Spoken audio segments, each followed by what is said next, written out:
प्रधानमंत्री नरेंद्र मोदी हाल ही में फ्रांस के 2 दिवसीय यात्रा पर थे। इस दौरान उन्होंने ऐलान किया था कि अब फ्रांस में भी यूपीआई चलेगा। फ्रांस के बाद अब एक और देश में यूपीआई शुरू होने जा रहा है। यूपीआई सर्विस अभी पूरे फ्रांस में शुरू नहीं हुई है। यूपीआई पेमेंट की शुरुआत एफिल टावर से शुरू होगी और लोग यहां रुपे कार्ड से टिकट खरीद पाएंगे। फ्रांस यात्रा के दौरान पीएम मोदी ने घोषणा की थी कि यूरोपीय देश में भी यूपीआई भुगतान स्वीकार किए जाएंगे। इसके अलावा सिंगापुर में भी यूपीआई भुगतान को अपनाया है।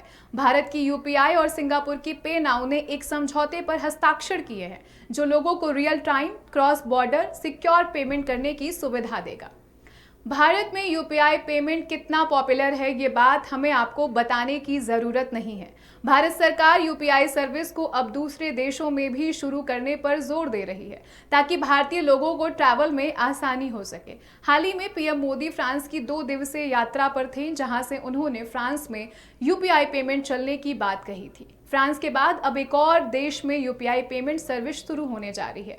दरअसल प्रधानमंत्री नरेंद्र मोदी और श्रीलंका के राष्ट्रपति रानिल विक्रमसिंघे ने इस संबंध में एक समझौते पर हस्ताक्षर किए हैं। सिंगापुर, यूएई, नेपाल, भूटान और फ्रांस के बाद अब श्रीलंका भी भारत की यूनिफाइड पेमेंट इंटरफेस यानी कि यूपीआई भुगतान सेवा को अपनाने वाला नया देश है। यानी अगर आप श्रीलंका ट्रैवल करते हैं तो आप यूपीआई के जरिए वहां पेमेंट कर पाएंगे।